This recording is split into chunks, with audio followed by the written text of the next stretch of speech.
El día de hoy nos acompaña el doctor Jorge Antonio Bermúdez Lugo, oncólogo pediatra, asignado al servicio de pediatría específicamente para lo que viene a ver el día de hoy, que es hora dorada. Gracias, doctor. Buenos días, bienvenido. Hola a todos, muy buen día, muchas gracias. Y pues muchas gracias por estar aquí para poder platicar de este tema que es súper importante y los invito a que cualquier duda o pregunta que tengan con mucho gusto la podemos ver cuando terminemos la plática para irnos rápido. Sé que estamos empezando un poquito tarde y déjenme ponerme un cronómetro porque hablo hasta por los codos y si no, no me callo. Listo. ¿Me escuchan bien ahí? Sí. Sí, perfecto. Muy bien, pues bienvenidos. Hoy vamos a platicar de un tema súper importante en la atención del niño con cáncer y ese tema es la hora dorada. Este va a ser el contenido de la plática. Vamos a ver todo esto. Es el contexto que me gustaría platicarles antes de platicarles qué es la hora dorada. Y siempre recordar que estamos muy próximos al Día Internacional de la Lucha contra el Cáncer Infantil. Espérenme, Lolita Ayala. ¿Listo? Ya, Phil Barrera. Ya, listo. Muy bien. Entonces, recuerden que el 15 de febrero es el Día Internacional de la Lucha contra el Cáncer Infantil, día que destinamos para poder promover, hablar y ver hasta dónde hemos llegado y qué falta por avanzar en el tratamiento de los niños con cáncer en todo el mundo. Entonces, como introducción, siempre empezando por la parte aburrida pero súper necesaria, que es la estadística. En México el cáncer infantil representa la primera causa de muerte por enfermedad. Eso quiere decir que en México, si quitamos la primera causa general, que son los accidentes, la primera razón por la que se mueren los niños es por cáncer. Y tenemos más o menos unos 5 a 6 mil casos nuevos cada año. De estos, el IMSS trata aproximadamente un 40 al 60% dependiendo de la estadística y del año. La supervivencia está súper ligada al lugar en el que se están tratando a los pacientes. Vean, es de 85% en promedio para todos los cánceres en los países de altos ingresos, pero en México y en el resto de países que se catalogan como de medianos o bajos ingresos, puede llegar a ser desde el 30 hasta el 78%. En México tenemos una media de 56%, pero depende mucho del hospital donde se traten los pacientes. Y más o menos, como les decía, es la principal causa de muerte por enfermedad y eso representa alrededor de 2,000 niños que fallecen cada año en México por cáncer. Es por eso que ustedes tal vez hayan visto en las noticias, en los periódicos, en las redes sociales, la importancia que lleva desde hace algunos años el cáncer infantil y todo lo que ha conllevado también.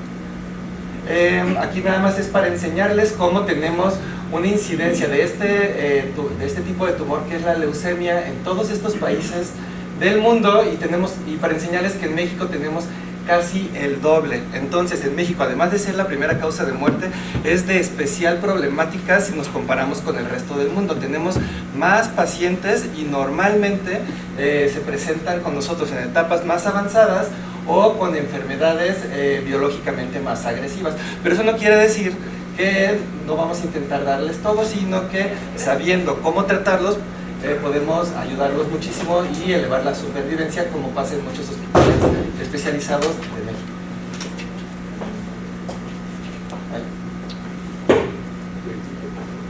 Allá cambia, pero aquí no.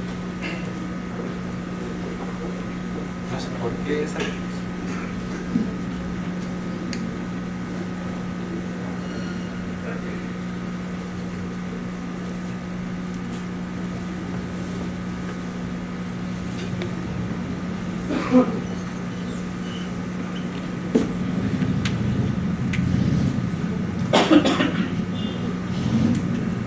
Ok, y bueno, para continuar, después de haberles dado la epidemiología, solo para entender que es un problema de salud al que el gobierno de verdad le está poniendo atención desde hace años, me gustaría platicar de algunos mitos y realidades acerca del tratamiento de los niños con cáncer. El primero de los mitos que se dice en muchos lugares es que la quimioterapia cura el cáncer en niños, y la realidad es que no. Lo que cura el cáncer en niños es el tratamiento integral y este incluye manejo nutricional, quirúrgico, psicológico, cuidados de enfermería, manejo transfusional, manejo de complicaciones incluyendo las infecciosas, importante para esta plática, cuidado del dolor, rehabilitación, etc. Entonces, si un niño con cáncer se cura, es trabajo de todos y es resultado de la colaboración de todos, no solo de la quimioterapia. También, en el mismo sentido, gracias a los oncólogos se curan los niños con cáncer y también es una total mentira, porque para que un niño con cáncer se cure requiere de un equipo multidisciplinario y esto incluye al personal de enfermería, residentes, nutriólogos internos, urgenciólogos, médicos familiares, cirujanos, personal administrativo, como vamos a ver en esta plática, psicólogos y trabajadores sociales. Entonces es algo muy importante que en un sitio en el que se trata niños con cáncer, el personal que esté involucrado en su contacto y tratamiento se sienta parte del equipo, porque su trabajo es parte de la curación y se va a reflejar en ello. Entonces, ahora vamos a platicar un poco de lo que es el OncoCrean, de dónde viene y lo que va a pasar aquí. Entonces, el OncoCrean es una red de hospitales que se están abriendo alrededor de México, que tiene como objetivo facilitar el acceso a la atención médica perdón, de alta especialidad a niños con cáncer en lugares que sean cercanos a su origen. Esto debido a la problemática que se originó de tener que referir a todos los pacientes a las unidades médicas de alta especialidad o a los centros médicos. Esos sitios se sobrecargaron, además de que para las familias es muy complicado. Imagínense a alguien de Tlaxcala, que es una familia normal, que tiene 5 o 6 hijos, uno de ellos tiene cáncer y entonces tienen que trasladarse a vivir tal vez a la Ciudad de México para que los atiendan en el centro médico siglo XXI. Entonces eso genera muchos problemas para la familia. Y también para promover en los estados la detección oportuna e inmediata de los padecimientos, sin tener que esperar a la referencia hasta los centros nacionales. Entonces, desde el 2017, el director del IMSS, el doctor Zoe Robledo, promulgó el que se iban a crear los centros OncoCrean alrededor del país, en aquellos centros hospitalarios de los estados que pudieran atender a los niños con cáncer.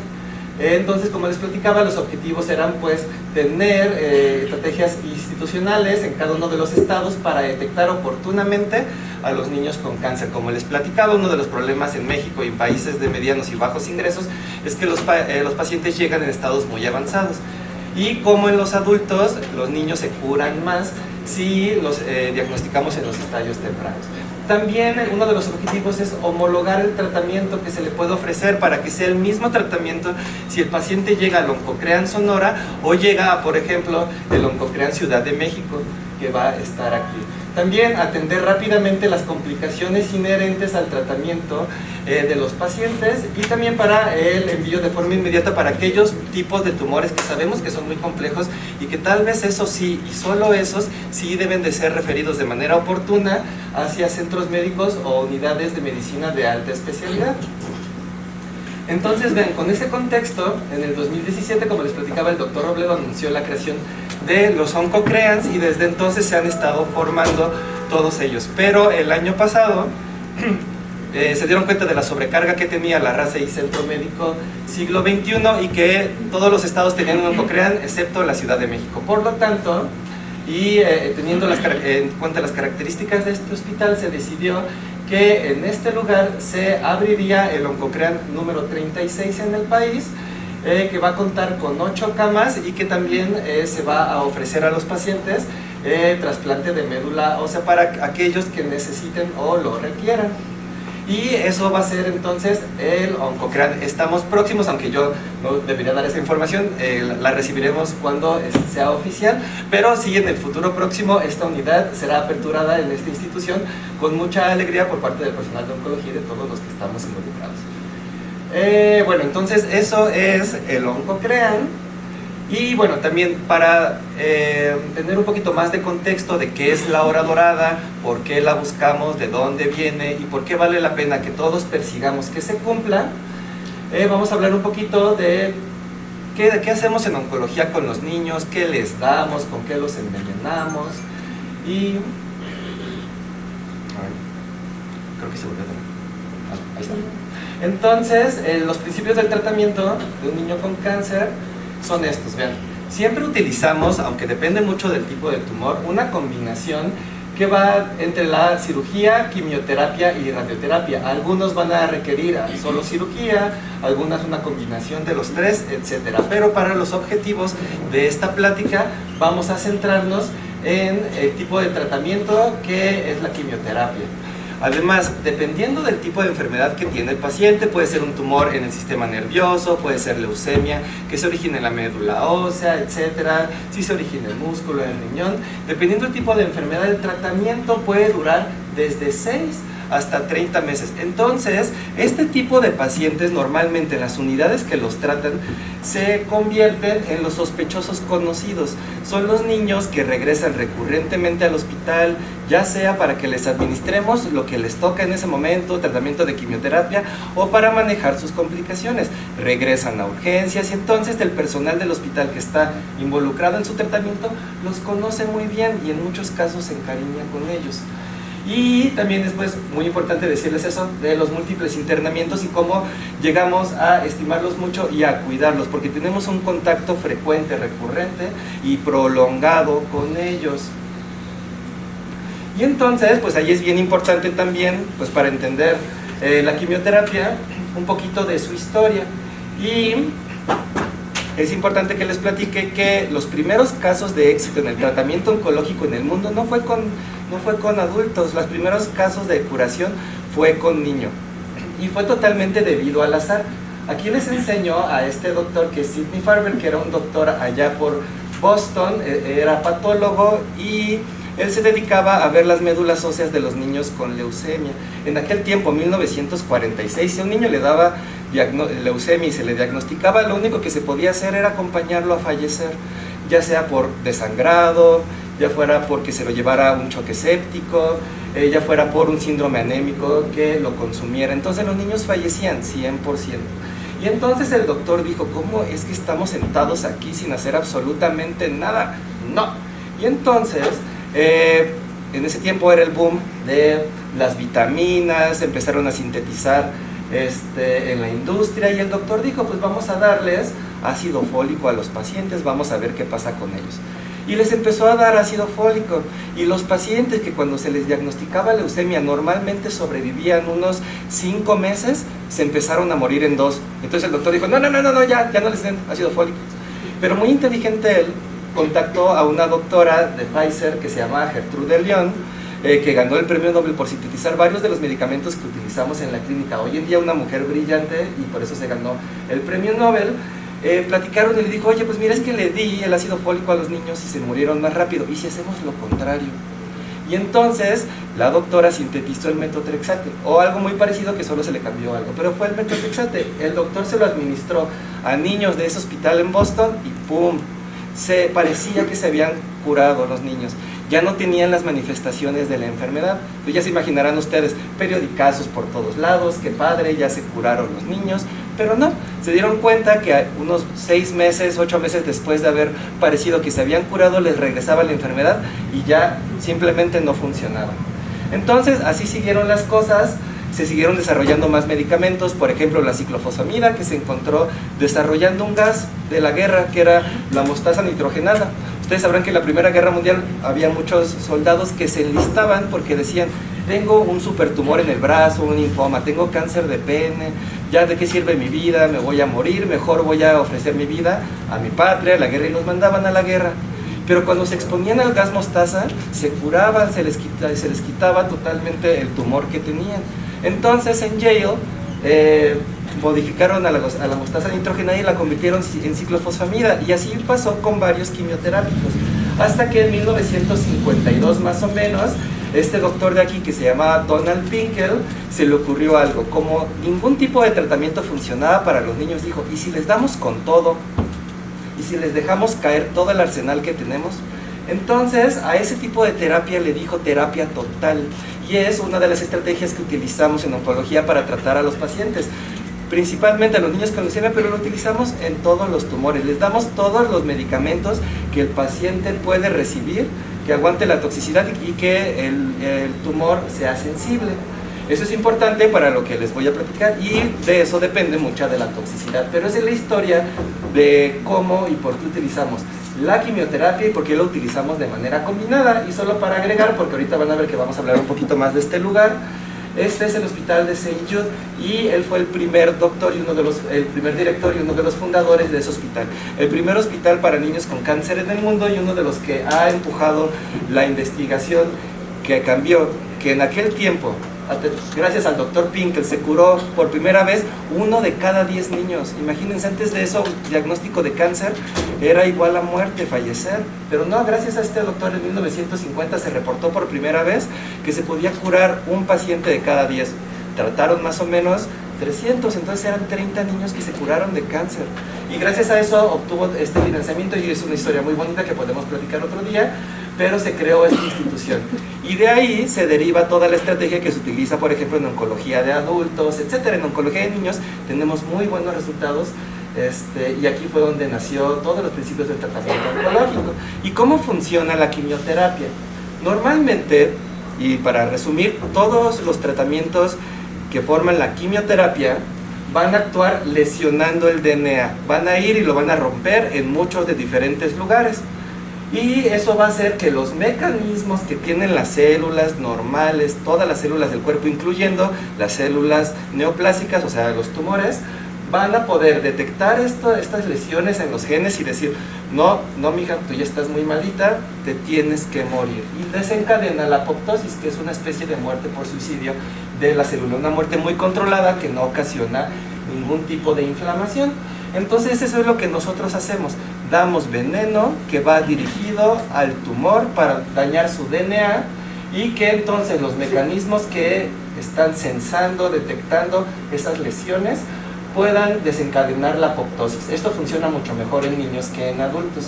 Sin embargo, existe un gran problema, la quimioterapia no es dirigida y así como lesiona el DNA de las células neoplásicas, también va a lesionar el DNA de las células normales del cuerpo, principalmente las que se dividen rápidamente. ¿Como cuáles? Las del cabello, y entonces ustedes ya podrán reconocer a los pacientes que han perdido el cabello durante el tratamiento con quimioterapia. También hace lo mismo con la mucosa, por ejemplo, de la boquita, del intestino, con la piel, etc. Todas las células que se dividen rápidamente van a sufrir igualmente el destino de lesionar su DNA y también morirse. Y de ahí viene la toxicidad que tenemos en los pacientes con quimioterapia. Sí los envenenamos, sí, pero si los cuidamos, normalmente no les pasa mucho. Y si lo hacemos de manera cuidadosa y controlada, como debe de hacerse, muchos de los pacientes se curan de sus tumores. Y después de eso, siguen sus vidas, van a la prepa, tienen a sus primeras parejas, les rompen el corazón y se van a estudiar, incluso algunos, medicina. Y ya, entonces, a ver, ya platicamos de cuáles son los efectos de la quimioterapia en los niños, lo que hacemos los oncólogos súper malos con los niños cuando los envenenamos. Y uno de los lugares que más sufre cuando damos quimioterapia, y que es porque ahí hay células que se dividen muy rápido, es nuestra médula ósea, el tuetanito.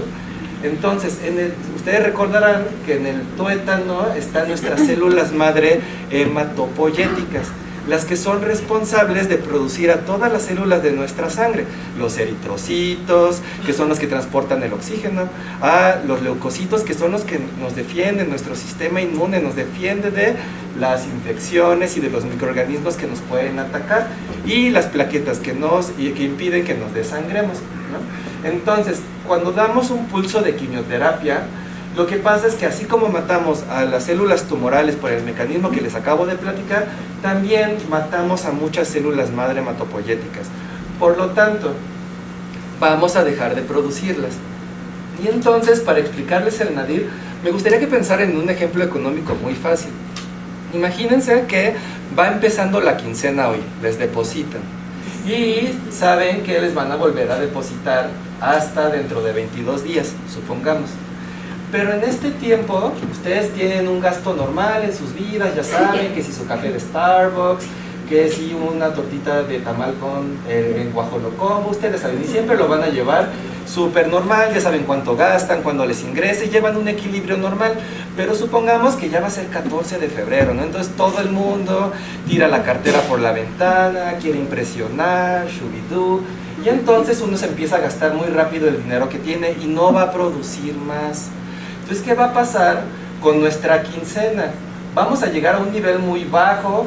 Por aquí tal vez estemos preguntando qué estamos haciendo con nuestra vida y poco a poco tal vez consigamos alguno que otro ingresito por ahí y ya nos recuperamos y nos vuelve a ingresar dinero. Algo parecido es lo que pasa en la médula ósea de los niños. Nosotros estamos todo el tiempo produciendo las células de nuestra sangre, los eritrocitos. Saben que normalmente duran entre 90 y 120 días y todos los días estamos produciendo. Pero si un día dejamos de producir, la célula que ya lleva 120 días, pues se va a morir, pero no estoy produciendo. Y la que lleva 119 se va a morir mañana o al ratito. Y la que lleva 92 días también. Eso quiere decir, las células que ya se produjeron y son viejitas, se van a seguir muriendo y desapareciendo. Pero vamos a detener la producción. Por lo tanto, el día que damos la quimioterapia se detiene la producción y sabemos que normalmente una semana después el paciente puede llegar a bajar mucho en sus niveles de las células que forman la médula ósea, principalmente las que nos defienden, principalmente para esta plática. Principalmente las que nos defienden contra infecciones, que les decimos neutrófilos, son parte de las células de nuestra sangre. Y ven, así lo abreviamos en inglés, esos son neutrófilos, y normalmente deberíamos de tener más de 1500 en sangre. Tener menos de 500 es estar inmunodeficiente. Es casi como si fuera un paciente, por decirlo rápidamente, con VIH. En ese momento, si un paciente se contagia de alguna enfermedad, va a ser mucho más susceptible que un paciente sano a que la enfermedad, por decirlo de alguna manera, se lo coma, ¿no? Entonces, esto es lo que pasa normalmente. Sabemos que todo paciente va a pasar por este nadir, y el nadir va entre el día 8 y el día 15. Posterior a lo cual, más o menos por el día 15, el paciente va a empezar a recuperar a sus células hematopoyéticas, o sea, sus células madre, van a espabilarse un poquito y van a volver a producir células, neutrófilos principalmente, y una semana después van a estar otra vez, más o menos, en rangos normales. Entonces, ¿qué hacemos los oncólogos?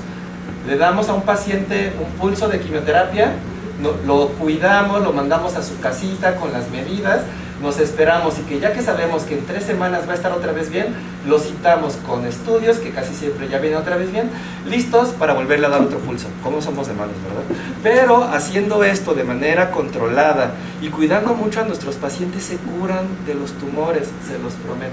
Entonces, esto es algo que va a pasar en todos los pacientes oncológicos después de que reciban un pulso de quimioterapia. Y es un concepto muy importante que deben de tener. Esta situación puede agravarse y ustedes pensarán cómo. Y pues hay algunas soluciones a eso. Primero, que antes de los 7 días ya empiece a tener muy poquitas células. ¿Se imaginan si al día 3 o 4 ya tiene 500? Es como cuando acaba de pasar la quincena y ya se gastaron todo su dinero. ¿Qué voy a hacer los siguientes 20 días, no? Entonces, porque se va a tardar el paciente, no porque presente antes la neutropenia, va a recuperarse antes. Él se va a tardar en recuperar 3 semanas. Entonces, si un paciente presenta esta caída antes, es de alto riesgo porque se va a tardar más en recuperar. Y si es más profunda la caída, ahorita se los voy a enseñar, también es de mayor riesgo, principalmente cuando cruzamos el umbral de 100.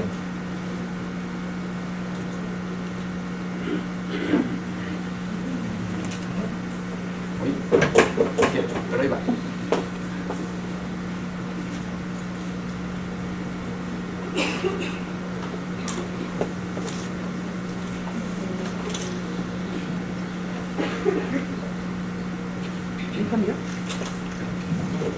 Ahí está. Bueno, y entonces, ya que platicamos de la quimioterapia, de dónde la sacamos, cuáles son sus efectos y que provoca una disminución de la producción de las células que nos defienden, a lo que le decimos nadir, y que cuando baja de 1500 le podemos decir neutropenia, tengo que platicarles de una situación muy particular. Cuando el paciente tiene ese periodo de neutropenia y se nos infecta. Entonces, esa situación es bien importante para conocer por el personal de salud y hospitalero que tiene niños con cáncer, porque esta va a ser una de las complicaciones más frecuentes, pero no es necesariamente mortal. Si tomamos las acciones necesarias y oportunas, a los niños les va bien, ¿sale? No tienen que llegar a choque séptico ni nada de eso. La mayoría de los pacientes se van a recobrar de esto y van a continuar con su tratamiento. Al paciente le va a dar fiebre y neutropenia, le vamos a dar su tratamiento, esperamos a que se recupere y le vamos a decir: lo siento, chiquillo, tienes que venir a internarte la siguiente semana para continuar con tu quimioterapia. Pero no importa cuántos de estos eventos tengas, siempre podemos sacarlo si no está muy grave el paciente. Por eso los estados graves sí pueden terminar con la muerte del paciente y van a dificultar muchas veces la continuación del tratamiento. Ahorita les voy a poner una diapositiva que resume por qué nos importa tanto atender bien la neutropenia y fiebre. Y es importante, cuando llegan estos pacientes a urgencias o los vemos en el hospital o en algún otro lugar, si un paciente está pasando por este periodo de neutropenia y tiene fiebre, siempre tenemos que buscar dónde está infectado, ¿no? Vías respiratorias, vías urinarias y abdomen. Pero la mayoría de las veces no vamos a encontrar un foco. Y ustedes dirán, pues, ¿de dónde sale? ¿Le hicieron brujería? ¿Por qué se infectó? Y pues la realidad es que tenemos mucho intestino que permite que haya traslocación bacteriana, o sea, que las bacterias atraviesen la mucosa y entren a nuestro cuerpo, y eso le pasa muchísimo a los niños con cáncer. Muchas veces de las que van a llegar con fiebre y neutropenia, vamos a buscarles un foco infeccioso y no va a existir. Pero ese foco va a ser cualquier parte, desde la boca hasta el ano, donde haya habido traslocación bacteriana.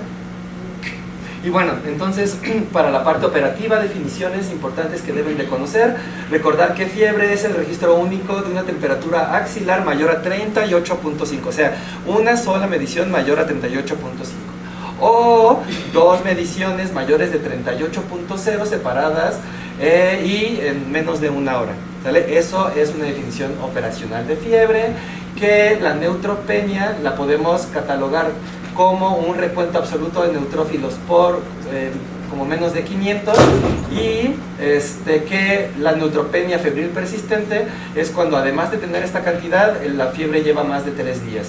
Y esto es muy importante, como les platicaba: neutropenia profunda es que el paciente baje de ese umbral de 500 y está por 100, y muchas veces, se los prometo, puede estar en cero.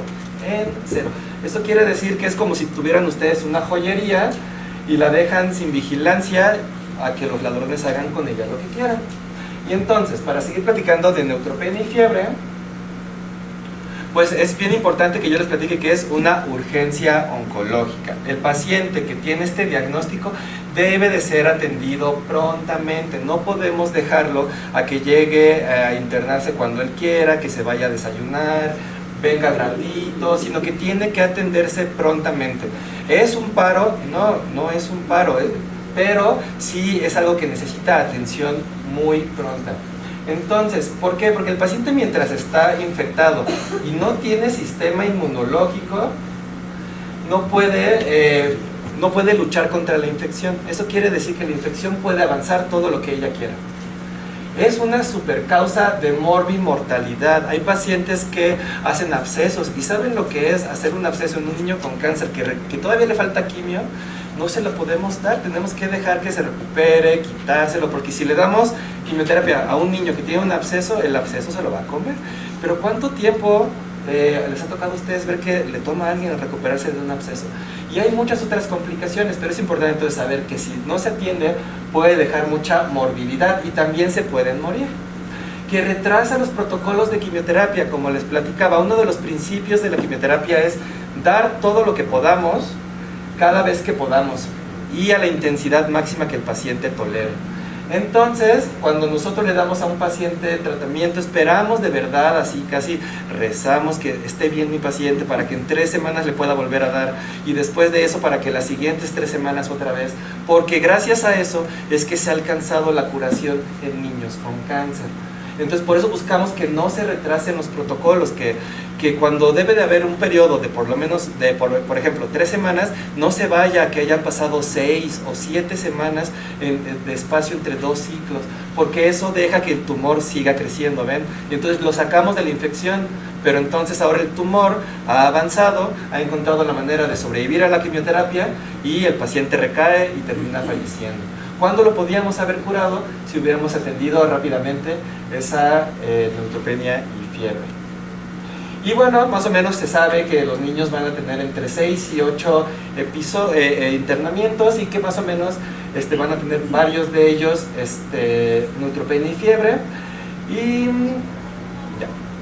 Eso, y para solo platicarles cómo los catalogamos por pacientes que son más de cuidado y menos de cuidado. Es como por ejemplo como cuando ustedes conocen gente más tóxica, gente menos tóxica, es más o menos aquí. Nos fijamos en ciertas red flags. Entonces, si el paciente tiene neutropenia, pero le duró menos de 7 días, no tiene comorbilidades, los neutrófilos son mayores de 500, la fiebre fue bajita, 38.1, 38.2, apareció 10 a 14 días después de la quimioterapia, entonces sabemos que el paciente es de bajo riesgo. Estos pacientes muchas veces se van a poder manejar ambulatoriamente, o sea que el niño llega a un hospital, una unidad médica es valorado y se manda a su casa con antibióticos sin ningún problema. Pero están los otros que sí tienen un montón de red flags. Entonces, que la neutropenia, como que les platicaba, les aparezca antes de los 7 días de tratamiento. Se los platiqué cuando vivimos el Nadir. Entonces, que la neutropenia sea profunda, menos de 100, que la fiebre sea de alto grado o que haya aparecido rápidamente después de la quimioterapia, que tenga comorbilidades y hay tipos de quimioterapia que son más duras que otras, ¿sale? Entonces cuando el paciente cumple estos criterios de riesgo utilizamos esquemas más fuertes, pero sabemos que es un paciente de cuidado, es aguas con ¿sale? Y ahora sí, con todo ese contexto ya puedo platicarles qué es, de dónde salió la hora dorada. Y bien, la hora dorada fue un proyecto colaborativo que surgió a través de la alianza del Hospital de St. Jude, que les platiqué hace ratito, de una organización, o que es un brazo de ellos aquí en México, que se llama México en Alianza con St. Jude, Casa de la Amistad para Niños con Cáncer, que es una institución de asistencia privada que tiene como objetivo ayudar a niños con cáncer que no tienen recursos, el Instituto para la Mejora del Tratamiento en Salud de Estados Unidos y la Fundación Río Arronte.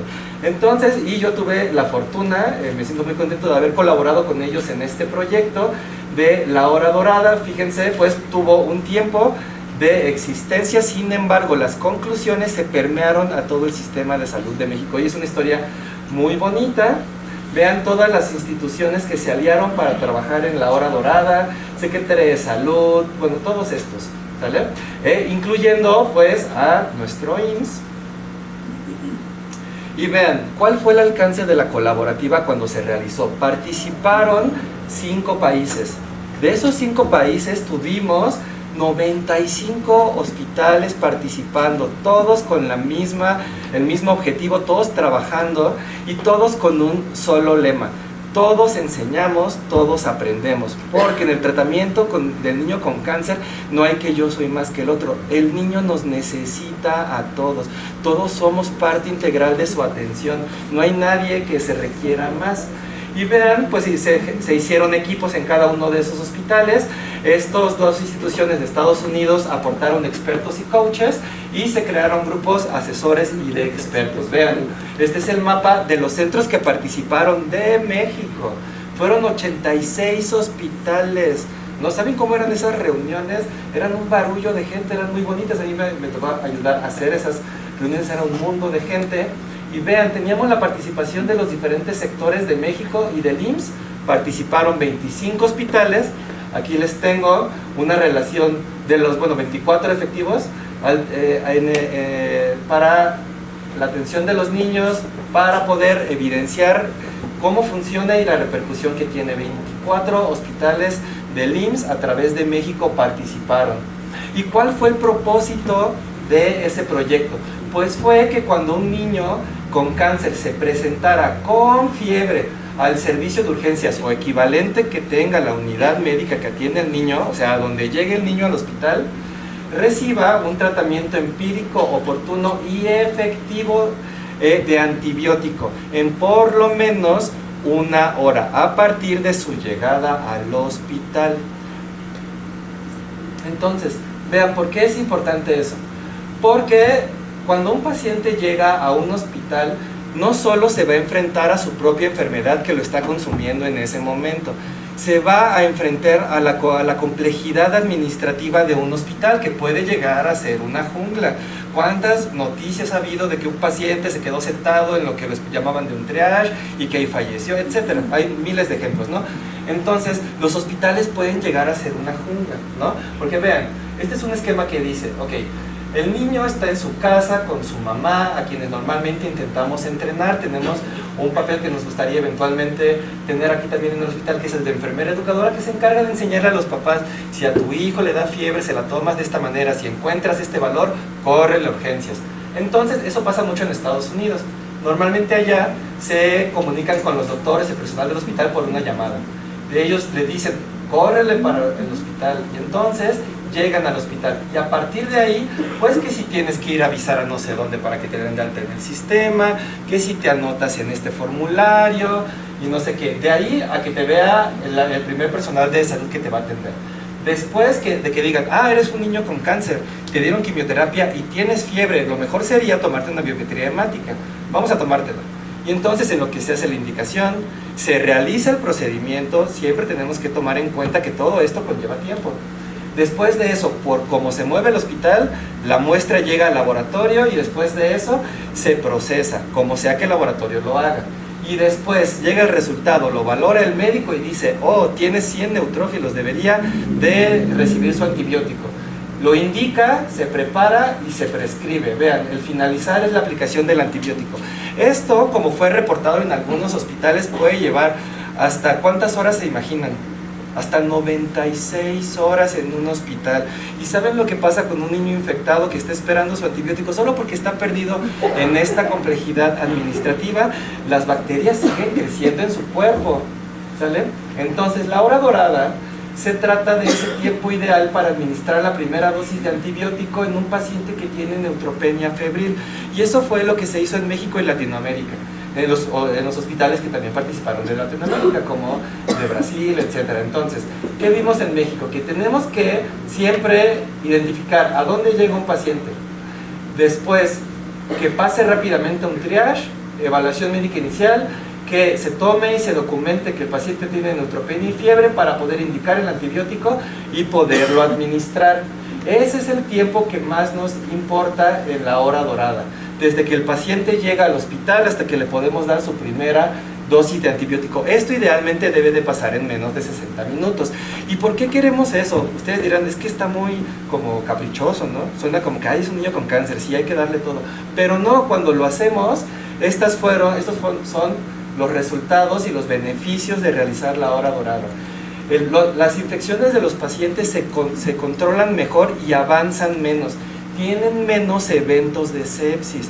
Los pacientes tienen menos tiempo hospitalizados aquí. Entonces, también pasan menos a la terapia intensiva. Y en todos los hospitales, lo primero que le llama la atención, por ejemplo, a los directivos es cómo esto sí repercute en el gasto hospitalario. ¿Saben cuánto cuesta un día en la terapia intensiva? Y si lo podemos evitar o reducir mucho, solo administrando un antibiótico en menos de una hora, es algo súper importante para las finanzas y administración de un hospital. Y también el paciente va a tener menos comorbilidades. Los pacientes que tienen choque séptico a veces tienen paros y entonces tienen las consecuencias de esos paros. Entonces vamos a tener menos comorbilidades, el paciente va a fallecer menos, vamos a tener una mejor supervivencia de los pacientes si lo hacemos así, ¿no? Entonces ese fue el objetivo de la hora dorada y eso fue lo que se encontró. Entonces vean, esto al final es como si estuvieran jugando béisbol los pacientes con cáncer, ¿no? Se van a sus casas, están muy contentos, batean, están viendo la tele, pero les da fiebre. Y ellos y su mamá saben que tienen que correr al hospital. Ellos lo saben, se los enseñamos y somos súper enfáticos en eso. Entonces el paciente con su familiar sale corriendo al hospital. Y en cuanto llega al hospital y toca la entrada de urgencias, la entrada de admisión, lo que sea que cada hospital tiene, deberíamos de verlo como cuando alguien llega safe a home y entonces anota, porque a partir de eso ya todo valió la pena. Y no debería de importar las condiciones o cómo es que llega el paciente, sino que debería de contar como un safe. Ya, tocaste, te salvaste, a partir de aquí nosotros te cuidamos, ¿sale? Entonces vean, así es como debería más o menos Este es un estándar que utilizamos para la implementación de la hora dorada en muchos hospitales pero se tiene que, como en todo, ajustar a cada hospital. Entonces, vean, desde que el paciente llega hasta que se le toma la muestra, idealmente deberían de pasar algunos 20 minutos para que en lo que se envía el resultado y el médico lo valora, pasen otros 20 minutos en lo que se hace la indicación, se coordina entre los diferentes equipos y se administra. Haya pasado menos de 60 minutos desde que el paciente llegó y dijo safe, ¿sale? Y bueno, esto es como les platicaba, solo para recalcar los beneficios de realizar la hora dorada. Reducimos la sepsis, reducimos los ingresos a la terapia intensiva, disminuimos los días de estancia intrahospitalaria, disminuimos los retrasos en los protocolos de quimioterapia, por lo tanto los niños recaen menos y se curan más. Disminuimos el costo del sistema de salud y podemos manejar mortalidades muy bajas, y todo pues por supuesto va en beneficio de los niños con cáncer. Y bueno, pues la parte difícil de todo pues es que esto tiene que monitorearse en todos los lugares que se implementa la hora dorada, pues debe de llevarse un registro. Por ejemplo, los registros en los hospitales empiezan con anotar la hora de cuando el paciente llegó. En algunos hospitales lo hacen el policía de la entrada porque les da un papel, en algunos otros lo apunta el personal de admisión, etc. Entonces se debe de llevar un registro y monitoreo de esas horas, de cuánto tiempo llevó. ¿Por qué? Porque solo llevando un monitoreo y una evaluación podemos saber si estamos cumpliendo con este indicador. Y no solo eso, identificar áreas de oportunidad. Cada hospital es diferente, cada hospital debe de generar su propio flujograma para que funcione la hora dorada en él.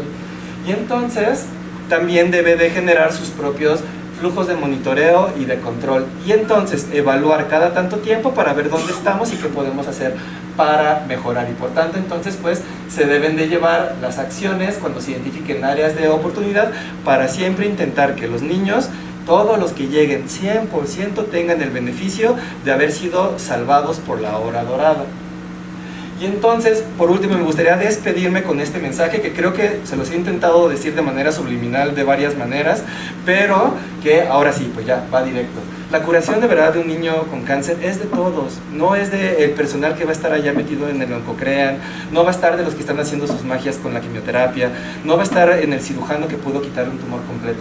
En el tratamiento del niño con cáncer, la curación es gracias a todos, y les quiero enseñar esta unidad, que es una unidad pequeña que está allá en Tampico, y que en muchas de las unidades tenemos esta tradición. Ven que aquí hay una campanita. Esta campanita la tienen muchas, se los prometo. He conocido muchas unidades de oncología pediátrica en México y muchos la tienen, porque es bien especial para los niños el saber que después de 6 meses, 3 años, lograron pasar todos los ciclos de quimioterapia. Cada vez que los envenenamos y querían vomitar la vida, cada vez que estuvieron aquí adentro y les causamos dolor, todo eso, cuando tocan esta campana, se acabó. Y es una nueva esperanza de seguir adelante, de dejar este paso atrás, e inician algo que se llama vigilancia. Y fíjense qué bonita es esta foto, porque aquí no está nada más el doctor que lo atendió, el oncólogo, la oncóloga en este caso, con la paciente justo cuando va a tocar la campana, para avisarle a todos con mucho orgullo: ya terminé, sí pude, me la rifé. Sino que fíjense cómo está todo el equipo que está involucrado, porque de verdad los queremos, esos niños los vemos tan seguido que se nos meten en el corazón. Y yo espero que todos los de ustedes que tengan contacto con ellos, incluso si no, puedan llegar a formar parte de estos equipos en este nuevo Oncocrean, y que pues gracias a todos ustedes vamos a alcanzar a curarlos. Muchas gracias.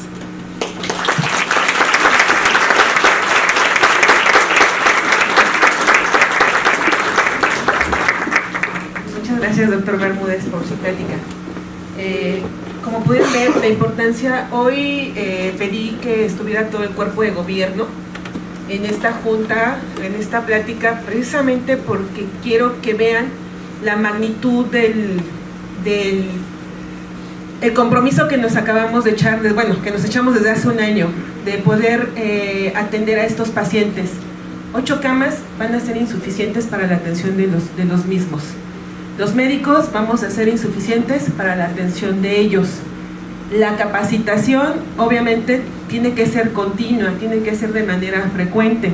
La hora dorada que es lo que ahorita nos importa, es un momento que nos compete a todos, desde, como lo dijo el doctor, desde que entra el paciente a urgencias, y el policía lo reconoce en ese momento, porque la idea es que tenga un carnet identificado con un sello dorado en donde se identifique para que entre en ese momento sin esperar las horas que dice el doctor.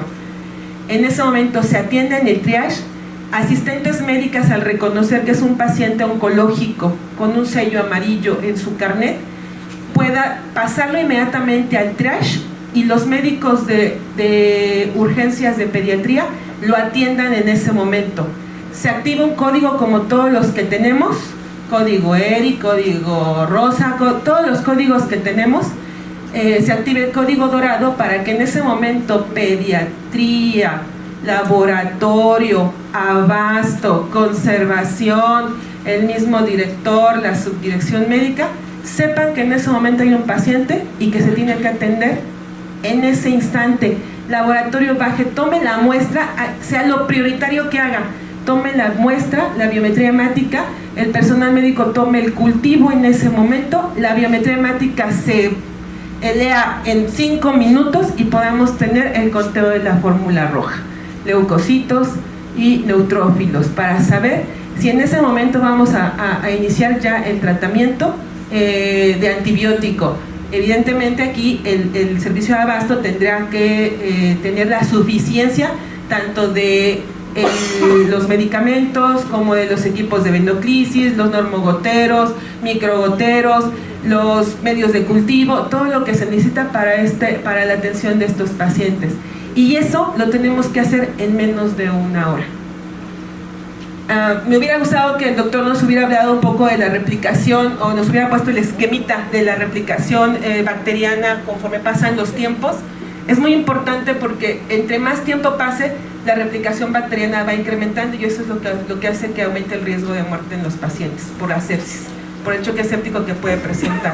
Entonces, es por eso la importancia de que todos estuviéramos aquí, incluyéndonos a nosotros y a todo el personal operativo que va a estar en la atención directa con el paciente.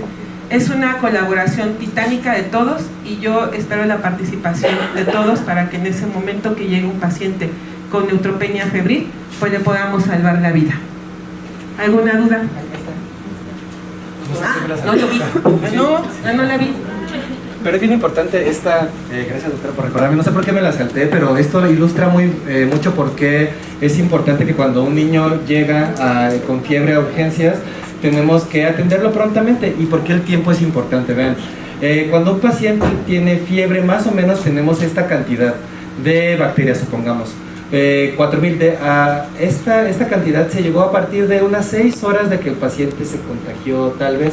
Pero vean, lo importante es a partir de que tiene fiebre y que la mamá se da cuenta y que empiezan a moverse para el hospital, vean a cuánto sube a 65,000 en menos de 2 horas. Y para este momento los pacientes ya empiezan a presentar sepsis, y solo necesitamos 2 horas más, o sea, 4 horas para que el paciente llegue a 1.000.000 de bacterias y tenga choque séptico. Entonces, por eso es tan importante el tiempo en estos pacientes.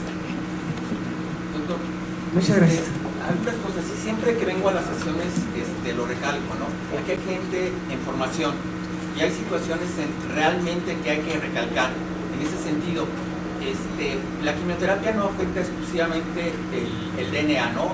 La etapa del ciclo celular, G1, G0, y de ahí si son alquilantes, en fin, eso es muy importante porque se van a quedar con la idea de que solamente a ese nivel actúa la quimioterapia. La otra cosa, la quimioterapia en relación, a menos que sea un trasplante de médula ósea y que damos dosis de caballo, afecta a las células madre, antes no. Otra situación bien importante, desde los años 80, el doctor Piso, el padre de los tratamientos y los esquemas empíricos, propone esto, ¿no? Y en base también a que es una neutropenia leve, moderada o severa. 1 hora es importante, pero no es lo mismo un paciente con neutropenia leve, moderada o severa.